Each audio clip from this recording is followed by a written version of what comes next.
Një zhvillim i rëndësishëm diplomatik mund të shënojë fillimin e një periudhe të re në lindjen e mesme.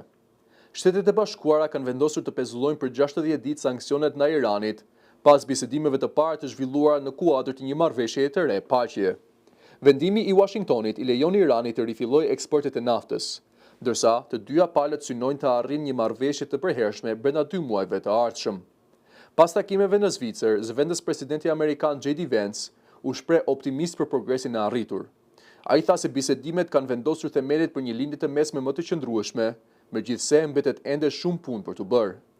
Një nga objektivet kryesore të marrëveshjes është përfundimi i luftimeve në Liban dhe garantimi i lundrimit të sigurt në ngushticën strategjike të Hormuzit, një rrugë jetike për tregtin globale të energjisë. Autoritetet raportojnë se gjatë ditëve të fundit është vërejtur një qetësie e qëndrueshme në Liban, pas një fundjavë që rrezikoi seriozisht zbatimin e marrëveshjes. Megjithatë, sfidat mbeten të shumta. Irani vazhdon të mohojë se programi i tij bërthamor është pjesë e negociatave, ndërsa zyrtarët amerikan thonë se Teherani ka pranuar hyrjen e inspektorëve ndërkombëtar bërthamor. Presidenti amerikan Donald Trump paralajmëroi se Irani duhet të respektojë plotësisht marrëveshjen. Ai deklaroi se nëse Teherani nuk i përmbahet detyrimeve të marra, SBA do të marrë veprime që i konsideron të nevojshme. Ndërkohë, Izraeli, që nuk është pjesë e marrëveshjes, ka bërë të ditur se do të vazhdojë operacionet ushtarake në jug të Libanit.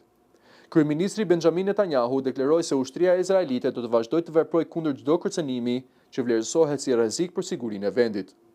Pavarësisht pasigurive, tregjet ndërkombëtare reaguan pozitivisht në zhvillimeve. Çmimet e naftës rënë me rreth 3%, ndërsa trafiku i cisternave në ngushticën e Hormuzit ka rifilluar gradualisht, duke sjellë shpresa për stabilitet më të madh ekonomik dhe politik në rajon.